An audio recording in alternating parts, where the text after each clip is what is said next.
bajo la NCR10 con el ingeniero mecánico especialista en gerencia de proyectos Julián Andrés Álvarez Morales, que entre el 2008 y el 2014 se desempeñó en el gremio de la construcción, coordinando la ejecución de proyectos, bueno, lo cual consiste básicamente en suministro e instalación de sistemas de aire acondicionado, tiene competencias en el manejo y control de programación, costos y presupuestos y diferentes fortalezas.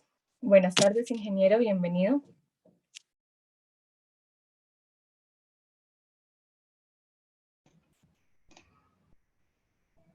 Hola Nazli, ¿qué más? Buenas tardes, ¿cómo estás? Buenas tardes a todos. Bueno, entonces creo que podemos empezar, ¿cierto? Sí, señor ingeniero. Bueno, no, quiero empezar o iniciar dándole las gracias al RAE Capítulo Colombia pues por esta invitación, por hacernos extensiva la invitación a compartir esta información que ha sido pues o que ha cogido mucha fuerza. Ahorita les comento por qué en el mercado colombiano. También a ustedes, la Student Branch de la Universidad Santo Tomás, pues por esta iniciativa que me parece muy útil, me parece muy práctica y que le genera valor, pues no solo a ustedes como estudiantes, sino también poner esta información para todos los ingenieros del gremio en el país, que seguro que nos van a estar acompañando varios. Ya he visto varios conectados acá en la reunión. Siempre trabajando ASRA de Colombia llave en mano con ACAIDE, con la Universidad pues Santo Tomás como parte de la Student Branch. Entonces quiero agradecer principalmente a ellos pues que quienes nos hicieron extensiva esta invitación. Bueno, y a ustedes también, todos los estudiantes que han hecho esto una realidad, ¿cierto? También a todas las personas que nos acompañan, muchas gracias. Esperamos que disfruten este espacio y que sea de interés y lo puedan aplicar también en el medio, en todos sus proyectos, con el fin de lograr, bueno, unos sistemas de anclaje y fijación que cumplan con todos los requerimientos de sismoresistencia de acuerdo a la norma sismoresistencia colombiana. También quiero agregar que además de trabajar con una empresa actualmente que se llama Solutions Machine, también soy el responsable del Comité de Transferencia de Tecnología para el capítulo de ASRA de Colombia, y en ese sentido también estamos, o es de nuestro mayor interés poner en el mercado colombiano temas que tengan que generen valor, desde el punto de vista de conocimiento, para que así podamos generar, como les decía anteriormente, una ingeniería diferencial, pues en este tema. Entonces creo que con esta introducción podemos dar por inicio toda esta información o la capacitación que vamos a hacer el día de hoy. Entonces el día de hoy vamos a hablar primero de un poco del entorno normativo que es la norma sismorresistente colombiana, y después pues van a ver como tres conceptos claves que van a llevar como toda la línea de la presentación. Primero es hablar un poco de carga muerta, posteriormente un poco de carga sísmica, y también finalmente el tema de arrastramiento, que tiene como objetivo pues subsanar todo lo concerniente a la carga sísmica. Este tema, ¿por qué surge y por qué lo queremos poner en el mercado el día de hoy? Es un tema que todos los proyectos de infraestructura que tenemos en el país, pues así lo ameritan, ¿cierto? En los últimos años se ha generado un boom de construcción en la parte de clínicas, y en ese sentido, cuando vamos y empezamos a mirar todo el tema normativo al respecto de sismoresistencia, este tipo de proyectos hacen parte de uno de los usos de grupo más de mayor exigencia bajo la norma sismoresistente colombiana, y entonces en ese sentido pues empieza a surgir un concepto que es de arrostramiento, es el que vamos a ver al finalizar, pues como va a ser como la meta donde vamos a llegar el día de hoy a hablar sobre ese tema de arrostramiento. Y entonces resulta pues que el mercado, la industria se ha dado cuenta que quizás no le han puesto la suficiente atención a este tema, y eso ha generado de pronto ciertas tensiones en la ejecución de los proyectos, porque pues si no lo tuvieron en cuenta desde la fase de planeación, y de pronto ya empiezan a requerirlo en la fase de ejecución por una interventoría o por un cliente, de pronto no había sido presupuestado y genera pues como algo de tensión esto. Entonces, en ese sentido, por eso es que este tema de sistemas de anclaje y fijación de elementos no estructurales, que es de lo que vamos a hablar el día de hoy, específicamente en temas de aire acondicionado y ventilación. Sin embargo, también ahorita podremos ver que los sistemas de aire acondicionado y ventilación no son los únicos sistemas no estructurales parte de un edificio. Entonces, para eso estamos acá y porque el requerimiento, del mercado es este. Entonces, en ese sentido, vamos a tener como base hoy la norma sismoresistente colombiana, la cual revisaremos de manera general, ¿cierto? Va a ser un brochazo, digamos un resumen ejecutivo de todo este tema, donde pueden ir ustedes a consultarla. Esta norma está a disposición de todos los colombianos, porque además de ser norma, es una ley acá en el país y en ese sentido pues podemos todos acceder a ella para consultarlo y asimismo diseñar todos nuestros proyectos bajo el cumplimiento de este estándar, de esta norma, ¿cierto? También es posible que se conecten ahorita o que estén conectados personas acá en la reunión que no sean colombianos, que sean de Latinoamérica, cualquier otro país como Perú, México, Argentina quizás, porque toda esta invitación se hace también extensiva a través de ASRAE a todos los capítulos de la región 12, a la cual hacemos parte. Entonces, si bien el día de hoy, teniendo en cuenta que es una iniciativa propia de Colombia, pues hablamos mucho de la norma sismoresistente colombiana, acá en el país la conocemos como la NSR10.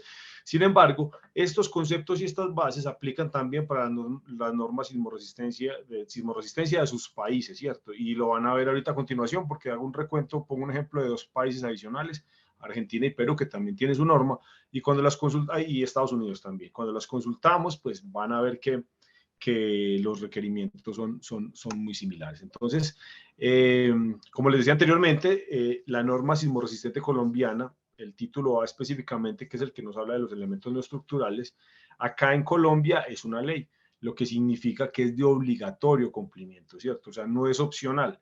En ese sentido, la última modificación de esta norma o de este estándar técnico fue realizado el 13 de diciembre del 2021 con el decreto 1711. ¿Por qué quiero resaltar esto? Que además de ser una norma técnica, es un estándar, perdón, una ley por la responsabilidad que conlleva, ¿cierto? Y que la debemos tener en cuenta y la debemos conocer todo. Esta información importantísima para todos los estudiantes que nos acompañan el día de hoy, para que la tengan muy presente. En el mercado de la construcción, todos la conocemos como la NSR10 y tiene varios títulos. Acá vamos a hablar del título A en su capítulo A9 más adelante, que es donde especifica todo lo de sistemas de anclaje y fijación. Esta norma, ¿cuál es el objetivo que tiene? El objetivo que tiene es evitar la pérdida de vidas humanas. Y en ese sentido, pues entrega o requiere una responsabilidad por parte de quien la utilice para diseñar diferentes tipos de sistemas. En este caso, siempre los ingenieros estructurales la tienen en sus escritorios porque bajo esa norma es que ellos hacen los cálculos estructurales en los cuales tienen los conceptos que ahorita los vamos a ver de manera general con el fin de que cuando un edificio se ha construido esté siempre disponible aún posterior a un sismo, ¿cierto? ¿A qué nos referimos con eso? Que como un sismo no lo derribe, perdón. Entonces, de acuerdo a eso, los ingenieros estructurales la mantienen bajo el hombro. Sin embargo, acá la norma también habla que también especifica y habla de los elementos no estructurales, ¿cierto? Que no es la estructura del edificio, sino lo otro que es mampostería, muros ligeros, elementos de aire acondicionado y ventilación, elementos mecánicos, elementos eléctricos también, todos deben de ser anclados y fijados a la estructura del edificio de acuerdo a todos estos procedimientos que especifica la norma. Entonces, ¿con qué fin? Como lo decía inicialmente, con el fin de evitar la pérdida de vidas humanas y además de eso, también con el fin de cuidar el patrimonio, en este caso de Colombia, ¿cierto? y de cada uno de sus países, pues donde corresponda. Básicamente eso es lo que el objetivo, o esto es lo que la norma sismoresistente colombiana desea o por qué nace. Ya acá hablando un poco más en detalle, entonces entramos en el capítulo A9. El capítulo A9 habla de elementos no estructurales y cómo la carga muerta y la carga sísmica debe ser transmitida a la estructura de una manera eficaz, de una manera que nos genere la tranquilidad, que posterior a un sismo, todos estos elementos pues no se desprendan de la estructura o generen daños a las personas, o asimismo no queden disponibles después de un sismo. ¿A qué nos referimos? No sé, tenemos un sistema de conductos, por ejemplo, en aire acondicionado, que es lo que vamos a hablar hoy como con un poco más de detalle, pues que después del sismo el conducto no quede reventado, ni las tuberías de conducción de agua del sistema de enfriamiento de chillers quede reventado y no quede disponible para atender la emergencia que se venga después de un sismo. ¿Cierto? En ese sentido, queremos que después de un sismo la clínica, en este caso, pues que es uno de los espacios que ha llevado a que esta norma le pongamos tanto cuidado en este tema, esté disponible después de que ocurra una situación de este tipo. Entonces, básicamente, todo eso está especificado en el capítulo 9, se llama elementos no estructurales, hablan de todos los elementos no estructurales, que son los siguientes, ¿cierto? Hablan de acabados y elementos arquitectónicos, instalaciones hidráulicas y sanitarias, instalaciones eléctricas, instalaciones de gas, equipos mecánicos, estantería y instalaciones especiales. En ese sentido, acá especifica en esta parte de la norma que el diseño de los sistemas de anclaje y fijación de estos elementos debe ser realizado por ingenieros expertos en cada una de esas especialidades. ¿Con qué fin? Porque la forma de anclar ductos no es la misma forma de anclar, por ejemplo, tuberías. Cada una tiene unas condiciones diferentes y por eso es importante que haya un ingeniero especialista, desde el punto de vista técnico, de acuerdo a la especialidad. Y llave en mano con el ingeniero estructural, generen y diseñen un sistema de anclaje y fijación correcto para el tipo de sistema que tenemos. De acuerdo a eso, esto lo especifica, también hemos tenido la oportunidad de conocer otras normas de la región. Por ejemplo, en Estados Unidos está la AC7. Esta norma son los requerimientos mínimos de carga asociados para estructuras, y hay un capítulo que habla de sismoresistencia, en el cual les podemos decir con toda tranquilidad que los conceptos básicos de todo este análisis, este análisis para encontrar una carga sísmica, es muy similar el colombiano al americano, ¿cierto? Estuvimos revisando también la norma peruana y la norma peruana, que es la norma técnica de 30, también el reglamento argentino para las construcciones sismorresistentes, y la forma y la metodología de calcular esa fuerza sísmica es una metodología muy, muy similar, ¿cierto? Muy similar entre ellas. ¿Qué se diferencia? Se diferencia de pronto la forma en que lo plantea cada estándar, pero las bases son muy similares. Y bueno, acá quería poner esta diapositiva con el fin de lograr presentarles, pues presentarles dónde pueden encontrar esto en otros países de la región. Y también, bueno, si de pronto aquí no está el país en el que ustedes están localizados, pues pueden tranquilamente buscar esta norma en su país, y seguro que la deben de tener súper vigente. Bueno, este es el primer capítulo, o la primera parte de la presentación. Queríamos hacer como un entorno, mostrarles como un entorno normativo de la norma, ¿cierto? Al final vamos a tener un espacio, vamos a tener un espacio para preguntas. Entonces, si de pronto ya tienen inquietudes a este momento, pues les agradezco que tomen nota, y 20 minutos antes de terminar el tiempo planteado para este espacio, estaremos abriendo un espacio para que puedan hacer preguntas y puedan definir inquietudes al respecto, y asimismo, pues, revisar si tenemos la respuesta. Con todo el gusto lo haremos, y si no, pues tomamos nota, buscamos y les haremos llegar la respuesta que tengan ustedes. Entonces, ya pasando acá al primer tema, o ya al primer el primer punto que debemos fijar o anclar es la carga muerta. Entonces, lo primero que tenemos que hacer es definir qué es una carga muerta, ¿cierto? Entonces, la carga muerta está definida como la fuerza vertical a la Tierra ejercida con motivo de la fuerza de gravedad o de la aceleración de la gravedad sobre la masa del elemento.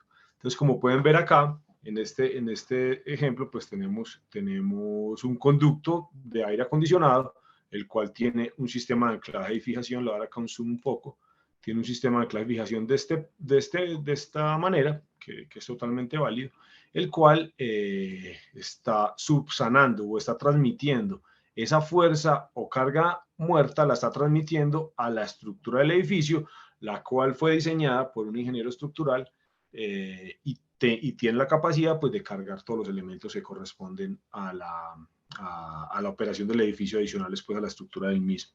En ese sentido, entonces, aquí vamos a empezar a plantear una metodología, la cual es una metodología planteada por nosotros con el fin de poder encontrar esa carga muerta y asimismo poder seleccionar el sistema de anclaje y fijación, ¿cierto? Porque pues, si ya vemos que está sujeta a la carga muerta, entonces lo primero que proponemos nosotros y un procedimiento que hemos estado realizando nosotros al respecto es, bueno, debemos determinar esa carga muerta de los elementos, de los elementos no estructurales, en este caso aire acondicionado, pueden ser conductos, vamos a ver más adelante también tuberías, y esa información la plasmamos en una hoja de cálculo con el fin de poder calcular el peso y asimismo saber cuánto pesa un elemento en algún momento. En ese sentido, también tenemos en este desarrollo que hicimos nosotros, tenemos diferentes factores que son base de entrada para el cálculo de la carga sísmica, lo veremos ahorita. Y bueno, acá entonces tenemos un resultado que es la carga muerta, ¿cierto? La carga muerta en este caso por conductos, donde se tiene en cuenta aislamiento, láminas, soportes y demás, que deben de ser subsanados o deben de ser contemplados en ese proceso de determinar la carga muerta o peso de los elementos que tenemos en cuestión. Lo mismo hacemos con las tuberías. Las tuberías, hacemos un proceso de seccionado, como lo hicimos anteriormente con el ducto. Este proceso lo hacemos a través de un diseño en 3 dimensiones. ¿Por qué en 3 dimensiones? Porque una de las consideraciones o uno de los puntos claves para determinar y hacer cálculos, análisis de esfuerzos o hacer cálculos también estáticos o cálculos de carga sísmica y cómo se transmite hasta la estructura, pues requerimos saber también la ubicación y cuán separados están de la estructura del edificio. Entonces, en ese sentido, lo que primero solicitamos siempre es un modelo en 3 dimensiones, el cual nos permite determinar y seccionar los elementos como lo tenemos acá en pantalla, ¿cierto? Entonces, y esto lo ingresamos también a una hoja de cálculo con el fin de poder determinar el peso del elemento, en este caso en tuberías, acá ya estamos hablando de tuberías, para conducción de agua puede ser en sistema de chillers o en condensación también, en la aplicación de aire acondicionado que se requiera. Y también lo que hacemos aquí es determinar, como lo vimos hace un momento, el C sub B, que es la carga vertical, ¿cierto? Entonces acá lo que hacemos nosotros es tenemos una hoja de cálculo para eso. Esta hoja de cálculo la desarrollamos nosotros como con el fin de poder hacer este proceso mucho más fluido, ¿cierto? Y que sea más fácil lograr entender y lograr seleccionar este tipo de soportes, ¿cierto? Mirar cuáles son los soportes críticos para sí mismo, hacer los análisis y cálculos necesarios de esfuerzo, de resistencia, análisis estáticos también en los puntos críticos, ¿cierto? Entonces se hizo con ese fin. Sin embargo, es algo tan sencillo como les decía anteriormente, como determinar la carga muerta del elemento. Ya la metodología y procedimiento que cada quien use para tal fin no lo especifica la norma. O sea, él especifica, se debe determinar la carga muerta y esa carga muerta debe ser transmitida por un sistema de anclaje y fijación certificado que sea capaz de subsanar esa carga. Eso es lo único que especifica la norma. Ya la metodología que cada profesional quiera utilizar es totalmente bienvenida y es válida para tal fin. Es más, esto es un documento, un soporte de unos cálculos de este tipo, pues deben de ser firmados por un ingeniero responsable con su matrícula profesional, donde asegure y explique cómo desarrolló estos cálculos para así lograr transmitir esa tranquilidad en la selección del sistema de anclaje y fijación de carga muerta. Entonces, después de que tengamos ya determinada la carga, ¿cierto? Podemos proceder, la carga muerta, podemos proceder a determinar sistemas de fijación de la carga muerta, ¿cierto?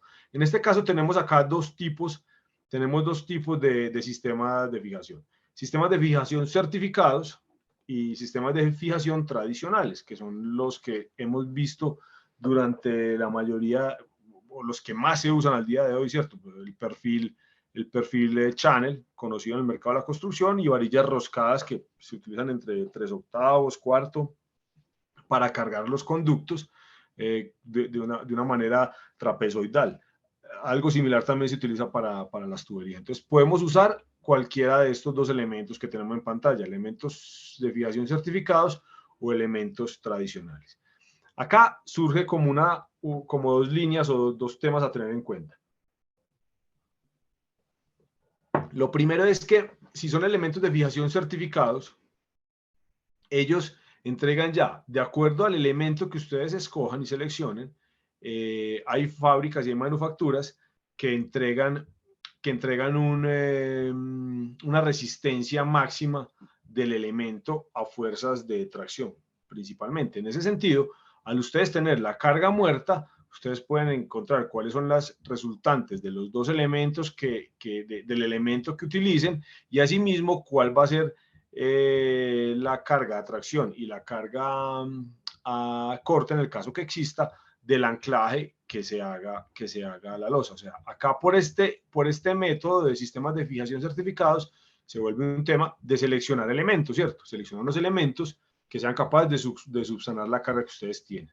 Algo pues me devuelvo un poco de pronto en las diapositivas, es perfecto, si acá tenemos, supongamos, una carga de 100 kilos, pues estas dos resultantes, cada una será de 50 kilos a tracción cargados en estos chazos o en estos anclajes a la losa, ¿cierto? Entonces habrá que hacer una selección de elementos que a través de un procedimiento el profesional certificado para tal fin pueda mostrar y decir, perfecto, de esta manera este sistema de anclaje y fijación cumple con la carga requerida para este ducto o para esta tubería, ¿cierto? Entonces ese es el primer camino. El primer camino es sistemas de anclaje y fijación certificados. ¿Cuál es el segundo camino? Sistemas de fijación tradicionales, ¿cierto?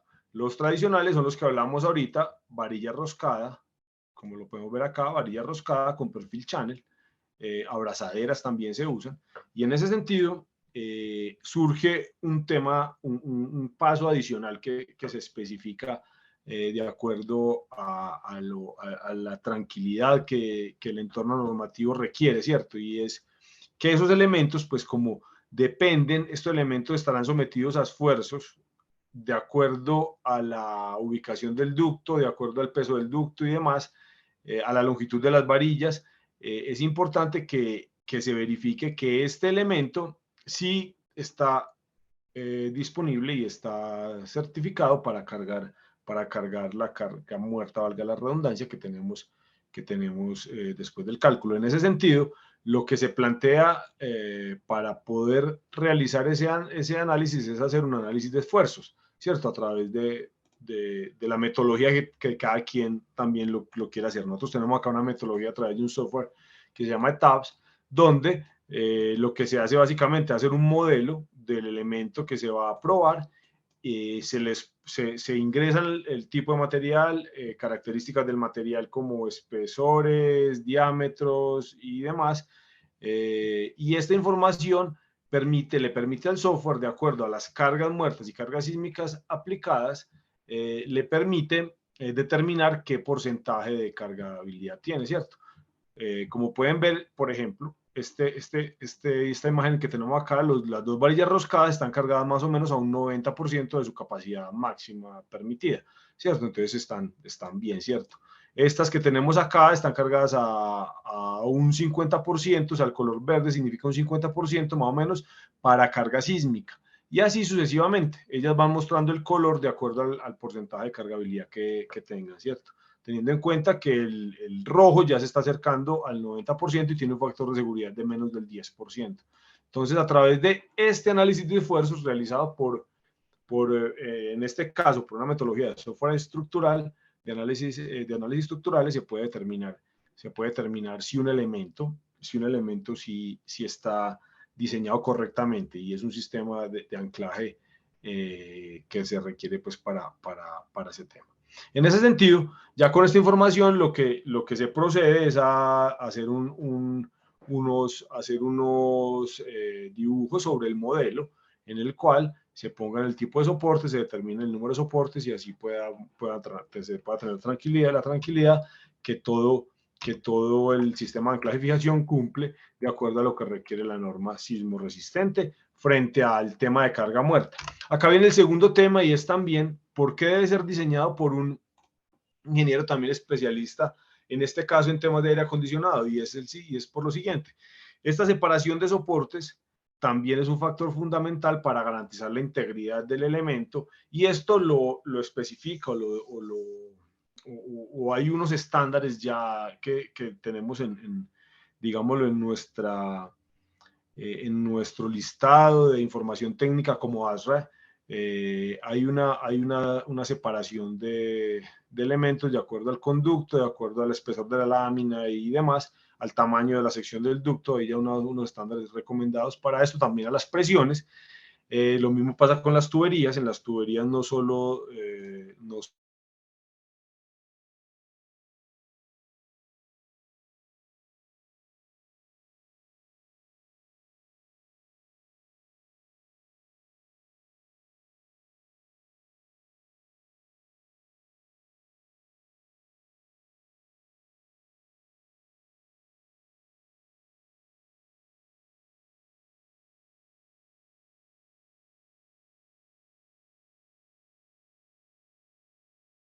Ok, sí. Ok, perfecto. Continuemos. En ese sentido, voy a continuar entonces con la presentación. Qué pena, esta interrupción. Bueno, entonces, ok, sí, ya está siendo grabada la reunión otra vez. Qué pena. Bueno, continuando entonces con es todo lo concerniente a carga sísmica, ¿cierto? Entonces vamos a hablar un poco del tema de qué es la carga sísmica y cómo es el entorno normativo al respecto, ¿cierto? Entonces, volviéndome un poco, llevamos como tres partes. Lo primero es el entorno normativo de manera general frente a la NSR 10. ¿Y cómo es entorno normativo? Surgen dos conceptos, carga muerta y carga sísmica. El tema de carga muerta ya la vimos, es la que es el resultado de la fuerza de gravedad sobre una masa de un elemento y es una carga vertical. Ahora vamos a hablar de la carga sísmica. Cómo cómo en el momento de un sismo, ese mismo elemento va a estar sometido a una carga que va a generar que el elemento se desplace de manera horizontal hacia los lados, ¿cierto? Entonces, estas fuerzas sísmicas generadas en el momento de un sismo se pueden determinar, ese es el procedimiento que vamos a ver a continuación, y son las que nos van a permitir verificar si requerimos riostras o no requerimos riostras. Entonces, en ese sentido, empecemos a hablar un poco de cómo calcular esta fuerza sísmica. Esta fuerza sísmica se calcula a través de esta ecuación. Esta fuerza la conocemos siempre como la F sub P y está compuesta por estos coeficientes, ¿cierto? Estos coeficientes están especificados en la norma sismo resistente. Cada uno de ellos vamos a empezar a pasar por cada uno de ellos a continuación y nos permiten verificar este comparativo, ¿cierto? Se calcula la fuerza sísmica cumpliendo este comparativo, que esta parte de la ecuación siempre sea mayor o igual a esta parte de la ecuación. Sin embargo, aquí la idea es seleccionar siempre la que se ve mayor, ¿cierto? Entonces vamos a tener como fuerza sísmica, se espera que siempre sea esta. Y se chequea que este comparativo siempre de esta forma. Si está dando de una forma diferente es porque alguno de los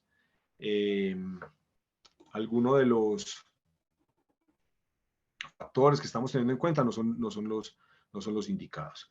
Entonces, en ese sentido, vamos a empezar a hablar uno por uno cómo hallar estos componentes en la norma sismo resistente colombiana. Lo primero es lo concerniente al grupo de uso. Entonces, ¿qué es el grupo de uso? Es una calificación que, de acuerdo al tipo de edificio, tienen estas construcciones, ¿cierto? Entonces hay edificaciones indispensables, que son las de grupo de uso 4. Estas son las edificaciones para uso de la comunidad, tales como estaciones de bomberos, como hospitales, edificios gubernamentales, estadios, o sea, son edificios de primer orden en el servicio a la comunidad. Entonces es el grupo de uso 4, es el uso, digamos, más crítico y el que más atención tiene en este tema normativo. Seguro que en cada uno de sus países también podrá haber un grupo de uso, pues podrá estar determinado en diferentes grupos de uso. El grupo de uso 3 son edificaciones de atención a la comunidad, el grupo de uso 2, estructuras de ocupación especial, y el grupo de uso 1, estructuras de ocupación normal. ¿Cuáles son las estructuras de ocupación normal? Son las que no están contenidas por el grupo 2, 3 y 4. En este sentido, generalmente son edificaciones como casas unifamiliares, donde solo vivan un grupo familiar, no hacen parte de estos otros grupos. Por lo demás, todas las otras edificaciones en general, la gran mayoría, si no cumplen por el tipo de uso, puede ser también por la ocupación. ¿A qué nos referimos con eso? Puede ser un edificio ya de pisos con un índice de ocupación en ese espacio mucho mayor al de una casa normal. También puede ser quizás un grupo de uso 2, estructura de ocupación especial. Entonces, en ese sentido, cuando entra en la norma en el capítulo A251, pueden ver los grupos de uso y también los ejemplos en diferentes tipos de edificios con mucho más detalle. Entonces, lo pueden encontrar en ese sentido. Lo siguiente que encontramos es con el grupo de uso, encontramos un primer factor que es el coeficiente de importancia, el cual se determina con el grupo de uso, y asimismo también el grado de desempeño, que también se determina con el grupo de uso. Ese grado de desempeño nos va a servir a posterior para encontrar y poder seleccionar los anclajes de fijación a la estructura del edificio de acuerdo a ese grado de desempeño. También la norma especifica los siguientes valores. El valor a su A es el coeficiente de aceleración horizontal pico efectiva, que lo encontramos o está tabulado para todos los municipios de Colombia. En ese sentido, también en sus países, en Estados Unidos, es muy práctico porque se entra a una aplicación en línea a través de Internet. Ustedes ponen el sitio, es más, ponen las coordenadas geográficas y ya para ese punto les entrega toda la información, como este coeficiente a sub A, a sub B, la zona de amenaza sísmica y demás. El coeficiente a sub B es el coeficiente de velocidad pico efectiva para poder calcular ese sub A, que es el espectro elástico de aceleración que hace parte de la sub X, que es la aceleración horizontal expresada como un porcentaje de la aceleración de la gravedad. O sea, el factor clave para encontrar esa fuerza sísmica es este A sub X, que ahorita lo vamos a ver más adelante cómo se calcula. Sin embargo, tiene dos componentes adicionales, que son estos dos que tenemos, este A sub B y este S sub A.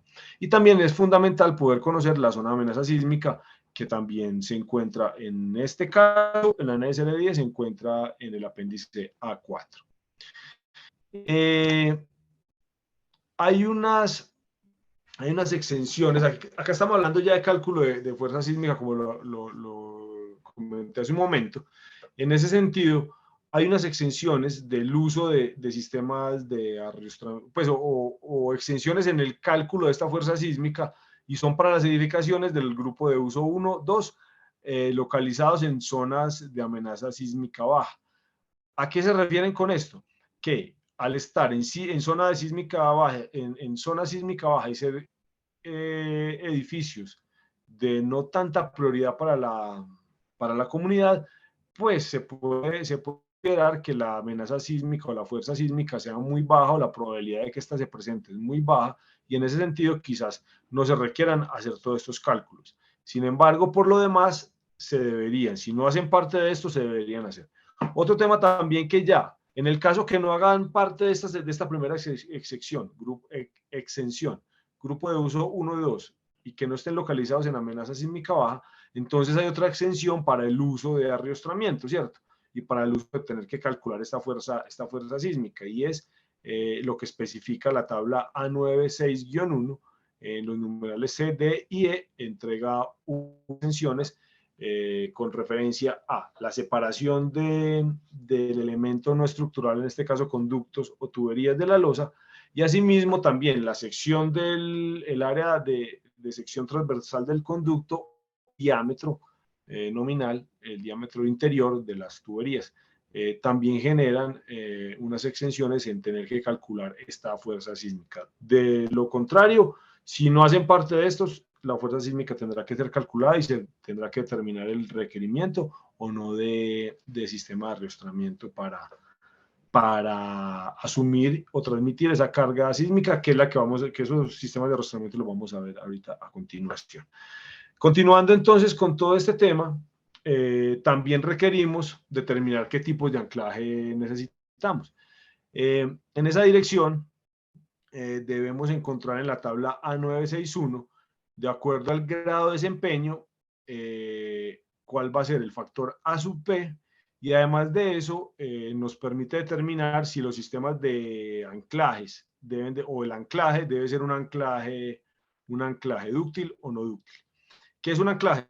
Voy a hacer una pausa acá y me voy a volver quizás en una de estas diapositivas. Entonces, si acá le damos zoom, por ejemplo, entonces, el sistema de fijación en este caso es la guaya que tenemos acá. El sistema de anclaje son los elementos por los cuales se va a transmitir la carga del sistema de fijación, se va a transmitir a la losa, ¿cierto? Entonces, estos anclajes hay de tipos dúctiles y no dúctiles, que también ya los veremos a continuación. Entonces, en este punto, esta tabla nos permite determinar cuáles anclajes son dúctiles, cuáles no son dúctiles, de acuerdo al tipo de infraestructura que tengamos. Esto lo pueden ver en la tabla A961 para los elementos que tienen que ver con sistemas de tuberías, conductos y demás. También ahí pueden encontrar los que sean eléctricos y muros de mampostería. Sin embargo, aquí mostramos los que tienen que ver pues como con el motivo de la charla respecto a sistemas de aire acondicionado. Y se encuentra también el A sub P, que ese A sub P también hace parte del cálculo de la carga sísmica, y es uno de los factores de la ecuación vista anteriormente. Después de determinar el elemento que tenemos, si es un elemento de tipo dúctil o no dúctil, podemos entrar a determinar el factor R sub P, que también hace parte de la ecuación que nos permite calcular este elemento, nos permite calcular esta fuerza sísmica sobre estos elementos no estructurales. Entonces también los encuentran en los numerales A9492 o A9493, como pueden ver en pantalla. Y finalmente debemos hallar la aceleración A sub X. Creo que es el componente o es la ecuación de mayor complejidad que tiene el elemento, que tiene el procedimiento para determinar esta carga sísmica. Es el elemento de mayor complejidad. Sin embargo, pues como parte de tranquilidad para todos los que estamos acá, generalmente esta fuerza sub X, los ingenieros estructurales la calculan para cada uno de los pisos y lo entregan como el análisis estructural de su edificio, ¿cierto? El edificio que hayan diseñado. Entonces, en esa dirección A nosotros, quizás como ingenieros especialistas en la parte mecánica, en temas de aire acondicionado, o asimismo los electricistas o los ingenieros de acabados, pueden encontrar esta aceleración a sub X como parte de la entrega de la información del ingeniero estructural. En las memorias de cálculo estructurales se puede encontrar y siempre las entregan.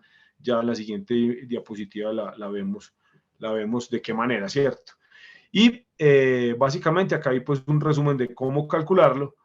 Acá hay unos elementos unos factores que están sujetos al tipo de estructura del edificio, y ahí es donde se complica un poco pues para nosotros poder acceder a ese tipo de información, porque no toda la información para este factor a sub X está en la norma. Depende de decisiones que el ingeniero estructural tomó, que son decisiones por el tipo de edificio, por el uso del suelo, por pruebas de análisis de suelos también.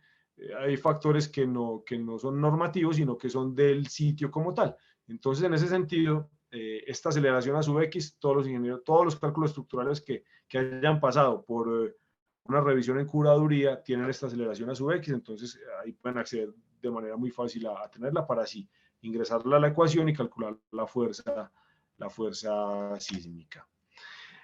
Acá tenemos dos ejemplos de una sub X para dos tipos de proyectos, ¿cierto? Como pueden ver, esa aceleración a sub X varía de acuerdo a la altura, ¿cierto? A la altura del edificio, pues, o al piso en el que estemos. Entonces, por ejemplo, acá podemos ver una A sub X de 0.28 en el piso 4, y acá podemos ver una A sub X de 0.68 en el piso 4 también. Entonces, quiero poner esto acá en la presentación por dos motivos. Primero, porque cada edificio tiene unas condiciones diferentes, y por eso pues se debe hacer un análisis de estas fuerzas sísmicas de acuerdo al tipo de infraestructura, al tipo de edificio y dónde esté ubicado. Acá tenemos, este es un proyecto situado en la ciudad de Bogotá, el de la derecha, y este es un proyecto situado en la ciudad de Barranquilla.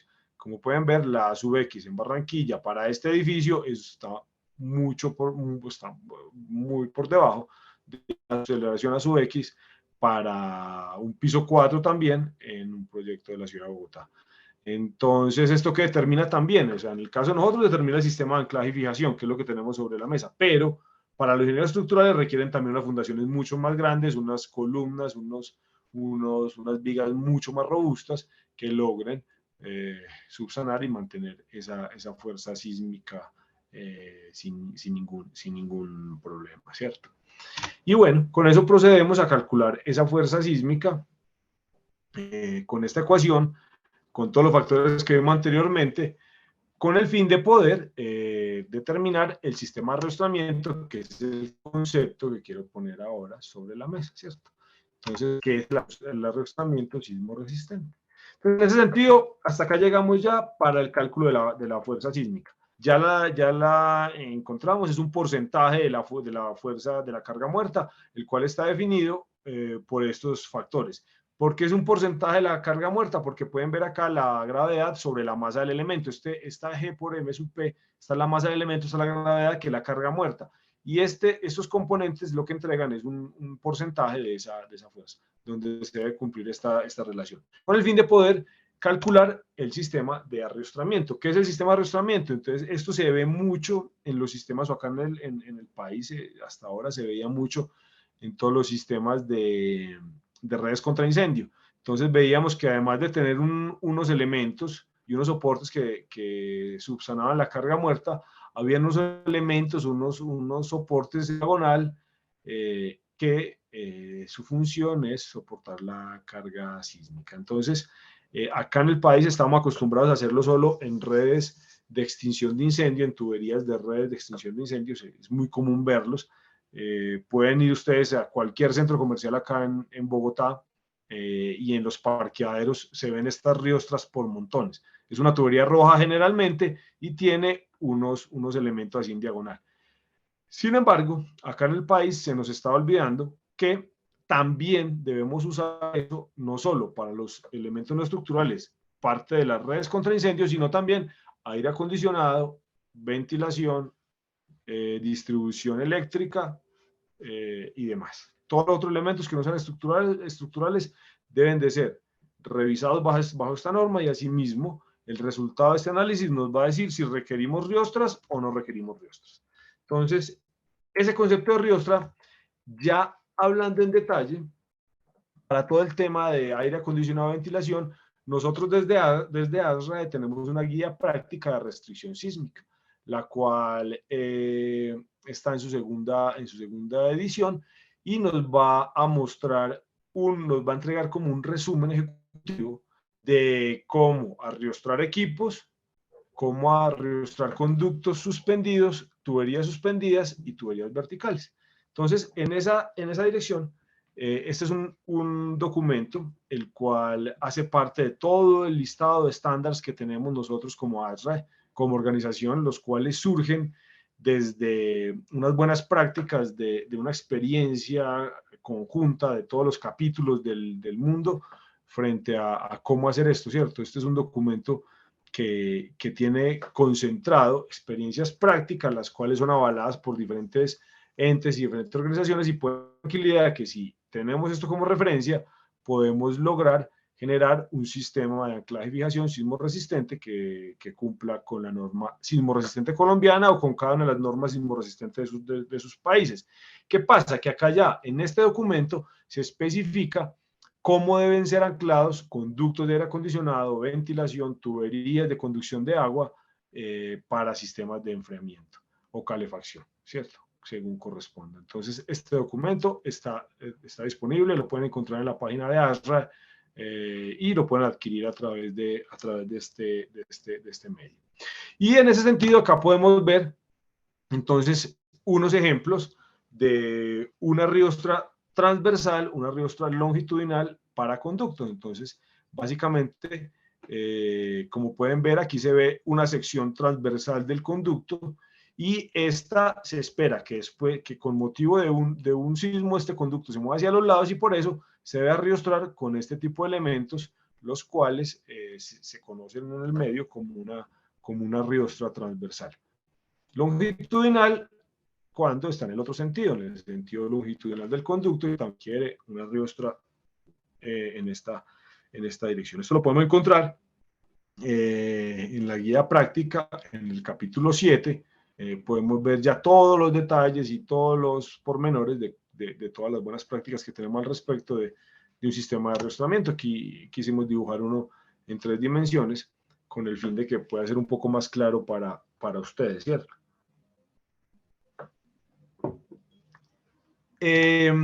También hay una especificación de separación entre riostras, porque la siguiente pregunta es, bueno, ¿cada cuánto debemos poner una riostra de esta, cierto?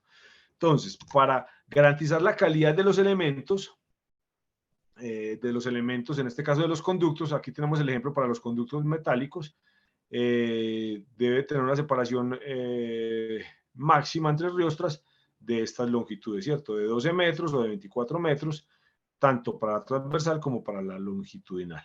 Y estas son datos que nosotros como ASRAE, pues, o que todo el equipo de ASRAE a nivel global ha podido determinar que garantizan las condiciones de operabilidad de un conducto, ¿cierto? ¿Qué significa eso? Ya que después de un sismo, el conducto, si se arriostra con esa separación, no tendría por qué sufrir ningún daño y estaría totalmente disponible para seguir operando y así atender toda la emergencia que se venga después de un sismo. Lo mismo aplica en el capítulo 8, ya habla de las tuberías, de arrostramiento de tuberías. Acá podemos ver una riostra transversal y aquí podemos ver una riostra longitudinal. Es bien interesante porque cuando ustedes tengan la oportunidad de ir al centro comercial y mirar el arrostramiento de los sistemas de extinción, ellos solamente llevan un tubo. Entonces, para ellos es, digámoslo, mucho más sencillo una riostra, mientras que ellos pueden arriostrar, tener una riostra transversal, una riostra longitudinal, perdón, o transversal, solo con 2 riostras. Nosotros en temas de tubería, al llevar dobles tubos, debemos tener un sistema, al llevar un tubo generalmente de suministro de agua fría, retorno de agua fría, o suministro de agua de condensación, retorno de agua de condensación, debemos llevar siempre 2 tubos y va uno contiguo al otro. Se debe tener unas consideraciones un poco diferentes en ese sentido. Entonces eso lo podemos ver en el capítulo 8 de este estándar. Podemos encontrar todo lo concerniente a cómo arreostrar tuberías, y ese mismo capítulo también nos habla de acuerdo al tipo de tuberías. Acá tenemos un ejemplo de PVC, de una tubería de tipo PVC. Cada cuánto deben de ser arreostradas. Deben de ser arreostradas o cada 7 metros para las transversales o 12 metros para las longitudinales. Y finalmente, lo mismo aplica para el tema de equipos. Entonces también especifica en qué casos requiere ser arreostrado. De acuerdo, pesos también es un factor determinante para poder seleccionar este tipo de riostras. Y esto lo que hará básicamente será asumir o subsanar esa fuerza sísmica, ¿cierto? También en equipos que estén anclados a la estructura de la losa y que puedan pendular en algún momento. Cuando sean equipos que estén anclados al piso, es importante que la base con la cual diseñen el equipo sea diseñada, pues, o tenga esas consideraciones de esos análisis de esfuerzos que permitan asegurarnos que va una carga sísmica, no, o una, sí, bajo un sismo, no van a tener ninguna falla en ningún momento. Entonces es importante que también lo tengan en cuenta. O sea, este tema de arrastramiento, acá principalmente lo hemos mostrado para elementos que están anclados a la estructura por la parte de abajo, ¿cierto? O sea, que están anclados como al techo, por decirlo de alguna manera. De todas formas, es importante que también los elementos que estén al piso también estén anclados en todo momento y que esos cálculos se hagan ya a través de otro procedimiento, a través de otro método que no estamos presentando el día de hoy, pero que sí se haga, ¿cierto? Que tengan en cuenta, porque de nada nos serviría, en este caso, por ejemplo, anclar las tuberías de los chillers, pero que los chillers o las torres de enfriamiento de pronto empiezan a moverse después de un sismo. Entonces, en ese sentido, es importante que también que se verifique esa parte, y en este capítulo lo podemos ver. Y acá entonces ya viene la selección de la riostra. Entonces, ¿cómo hacemos para seleccionar una riostra? Y es algo tan sencillo como un análisis estático, donde perfecto tenemos ya la fuerza F sub P, y lo que miramos es qué componente de esa fuerza F sub P está paralelo a la instalación de la riostra, y en ese sentido ya con un elemento que sea certificado, poder asegurarnos que va a estar en capacidad de soportar esa fuerza sísmica F sub P, perdón, con motivo de un sismo, ¿cierto? Entonces, es lo que se debe hacer, pues, para poder determinar un sistema de anclaje y fijación sismo resistente en la parte concerniente a riostra. Entonces, ya para concluir y cerrar, quiero decirles que un sistema de anclaje y fijación bajo la norma NSR 10 que tenga características sismo resistentes es un sistema como tal. O sea, no es solo un elemento. Es muy común en el mercado que de pronto por el desconocimiento, algunas personas decían, no, véndame unos anclajes sismoresistentes, ¿cierto?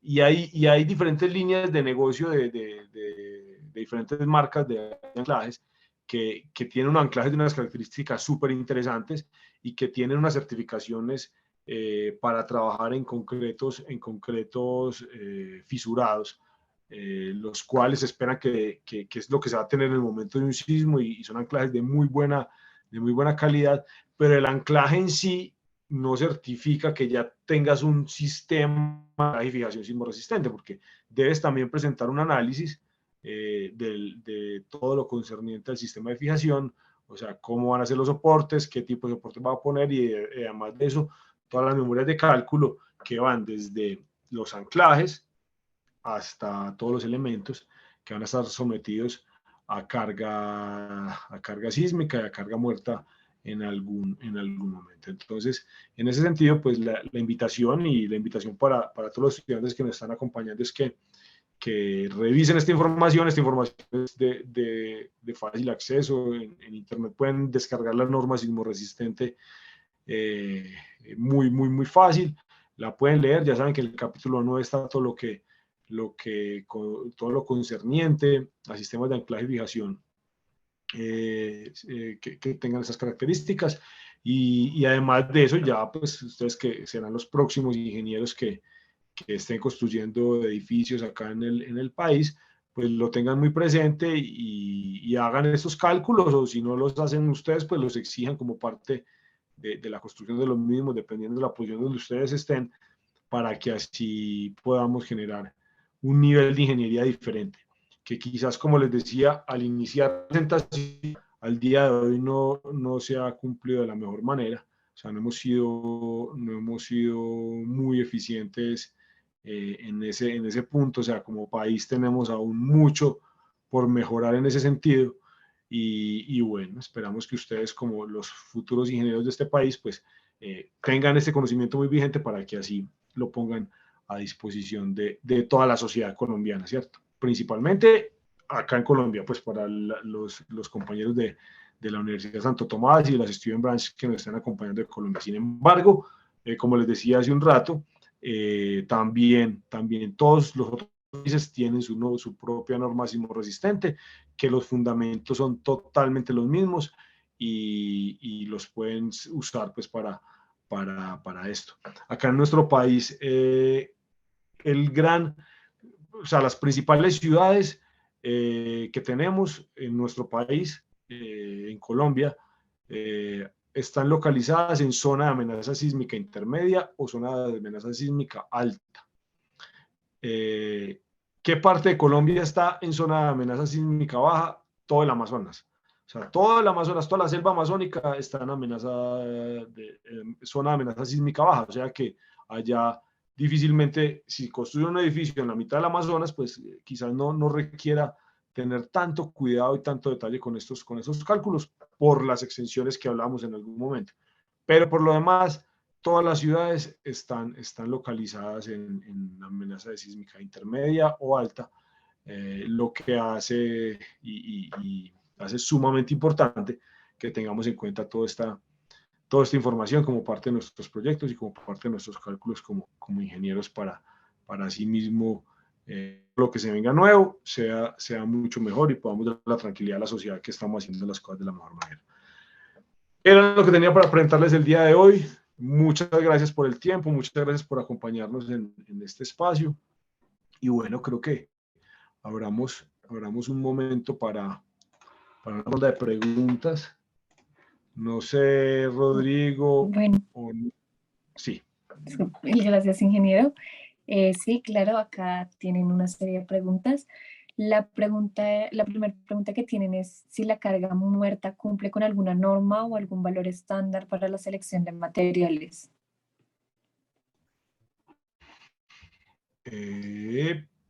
A ver. La carga muerta, bueno, sí, vamos a ver si logro entender bien la pregunta. Es si dependiendo de la carga muerta se requiera un tipo de material especial también en el elemento como Sí, tal, es lo que entiendo. sí, más o menos por ese lado Sí, va sí, enfocada así la es. pregunta. Exactamente, sí. En ese sentido, entonces me devuelvo un poco al tema normativo. O sea, el tema normativo habla fijación y anclaje de elementos no estructurales, ¿cierto? Y debe ser realizado por ingenieros especialistas en cada campo en compañía con el estructural. ¿Por qué traigo a colación lo de especialista en cada campo? Porque este ingeniero especialista en cada campo debe determinar también el tipo de material para que le soporte las condiciones de flujo de aire. ¿A qué me refiero? Y en aire acondicionado es súper común. De acuerdo a la sección del conducto de aire acondicionado, se requiere lámina, cuando son conductos en lámina galvanizada, conductos en lámina de mayor espesor, ¿cierto? La lámina viene en diferentes calibres, los más usados pues en la gran mayoría de infraestructuras, desde calibre 18, calibre 16 hasta calibre 24, ¿cierto? Para conducción de aire. Entonces, esa selección de ese calibre debe ser tenida en cuenta desde el diseño del ducto como tal. Sin embargo, ese dato va a ser dato de entrada para poder calcular la masa del elemento y así poder tener esa carga muerta. Entonces, en ese sentido, sí debe ser tenida en cuenta y la debe tener en cuenta el ingeniero especialista en lo que corresponda. Si es mecánico de aire acondicionado o si es electricista en la parte eléctrica, debe este ingeniero tener en cuenta esa selección de materiales también para garantizar la continuidad de la operación del elemento, pues, después de un sismo. Vale, ingeniero. La siguiente pregunta es, ¿qué requisitos específicos establece la NCR10 para el diseño de sistemas de acondicionado y refrigeración en edificios de uso público? Ok, entonces, ¿qué especifica? Especifica que todos los elementos no estructurales deben de estar operativos después de un sismo. En ese sentido, lo que manifiesta básicamente es cómo esas cargas muertas y sísmicas van a ser transmitidas a la estructura del edificio para que asimismo cuando se genere el temblor el edificio se mueva de manera compacta, no solo el edificio, sino también lo que está adentro, para que se evite ese fenómeno de péndulo. Entonces, ¿qué especifica ello? La NCR10 es básicamente eso, ¿cierto? Sistemas de clasificación de este tipo de elementos.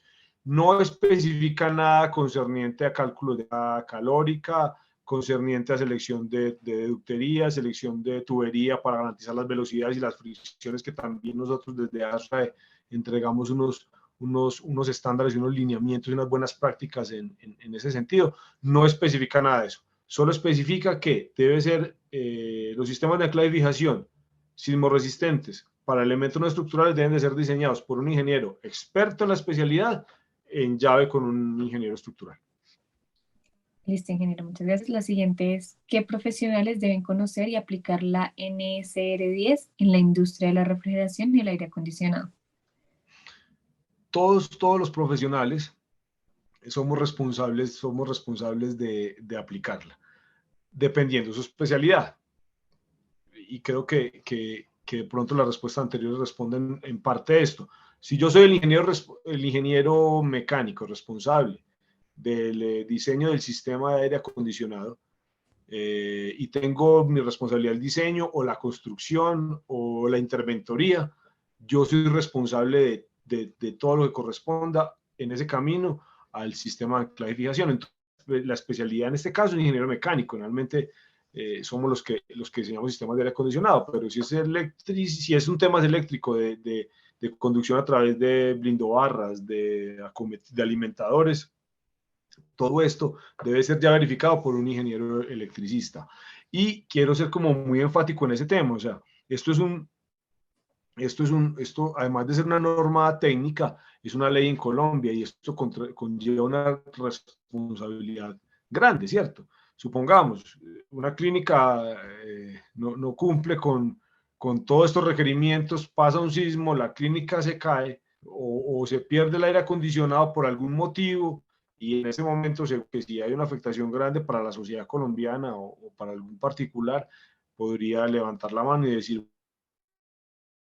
porque esto no tuvo por qué haber pasado y me parece que es una posición muy responsable del gobierno como país porque esta norma técnica ya lleva más o menos unos 13 años donde fue firmada en su momento por el presidente y nos invita a que la cumplamos. Entonces, en ese sentido, todos los especialistas de cada uno de los elementos nuestros somos responsables.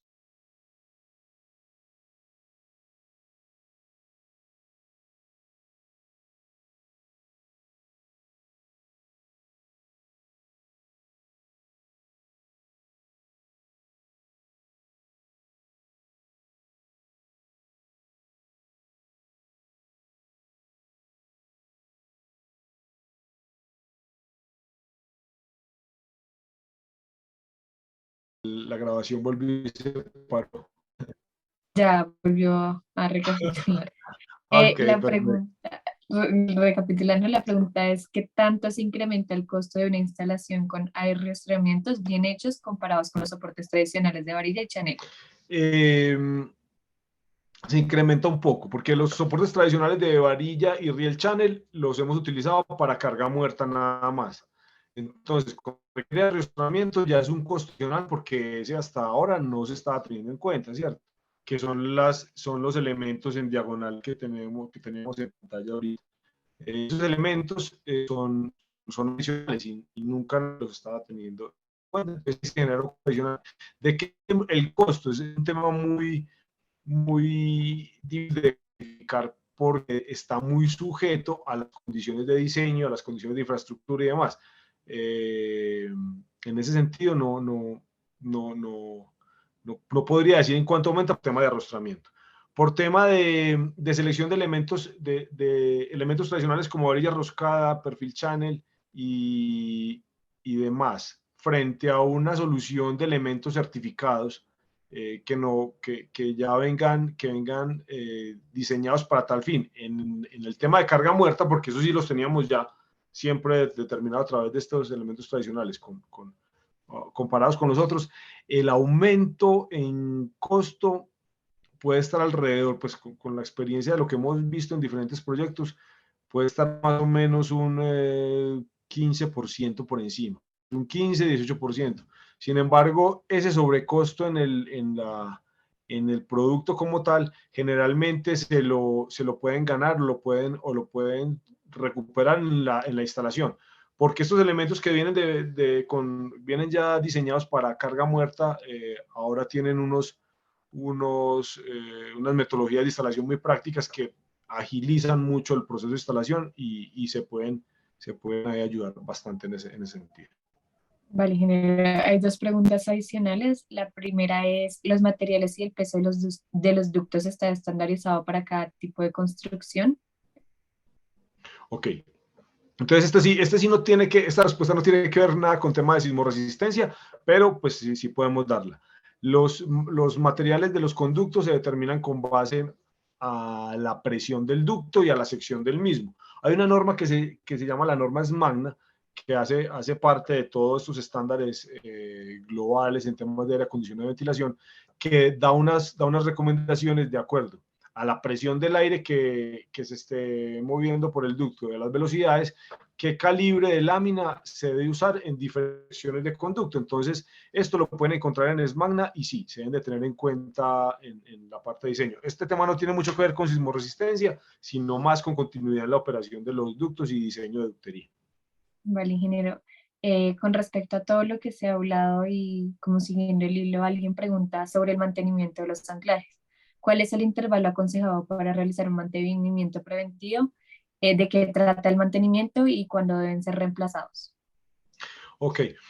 Generalmente, ¿qué pasa? Este tema ya en los anclajes está muy sujeto a varias condiciones que son concernientes específicamente a cada marca, ¿cierto? Un sistema de anclaje, un anclaje certificado, ¿cierto? Generalmente dicen, y lo hemos escuchado, por ejemplo, se certifican anclajes para líneas de vida, que estos certificados los dan generalmente por 10 años, ¿cierto? 10 o 5 años, los dan porque son para líneas de vida. Y eso lo están certificando con base en el anclaje que se usó y las condiciones, metodología de instalación y demás. ¿Qué es lo que puede generar que esas condiciones cambien, ¿cierto? Y es que con el tiempo el concreto igual él sufre movimientos y al sufrir movimientos, cambios de temperatura, se moja, después no se moja, se seca y demás, él empieza como a fisurarse. Entonces, de acuerdo al anclaje que tú escojas, hay anclajes para concreto fisurado, hay anclajes para concreto no fisurado. Los concretos de concreto fisurado dan mucha más tranquilidad porque están trabajando en un momento, en una condición que no sea la mejor, ¿cierto? Lo mejor sería que el concreto no se fisurara nunca. Entonces, en ese sentido, eso está muy sujeto al tipo de manufactura del anclaje, a la forma de instalación y demás para poder especificar y poder decir cada cuánto se deberían revisar. Conocemos, por ejemplo, el tema de los anclajes expansivos conocidos en el medio como los RL, que los hemos usado por los últimos, creo yo, 20, 30 años. Hemos visto en otras infraestructuras que se han repotenciado, que se han cambiado ductos y demás con esos anclajes impecables, o sea, no les ha pasado nada. Sin embargo, sí he escuchado que para este tema, pero es un tema más ya normativo, en la parte de seguridad industrial, donde requieren que sean que sean revisados con un tiempo, creo que 5 años, si mal no me acuerdo. Sin embargo, la NSR 10 no especifica nada como norma de cada cuándo tengan que ser verificados. Lo que se especifica es que sean contemplados y sean considerados como parte de un diseño ingenieril para que dar la tranquilidad pues a todas las personas que el sistema de anclaje sí corresponde. Vale, ingeniero. Bueno, muchísimas gracias, ingeniero, por hacer parte y por esta conferencia. Gracias a todos los participantes por participar de ella y apoyar al Student Branch. Pueden ingresar a nuestro canal de YouTube, donde van a encontrar estas conferencias como Tardes de Ashray y además de eso, algunas entrevistas a algunos exponentes. Gracias a todos. Gracias, Nazli, gracias a todos ustedes por la invitación, gracias a las personas que se conectaron por acompañarnos durante este espacio y espero que haya sido de mayor interés para ustedes. Muchas gracias, hasta luego.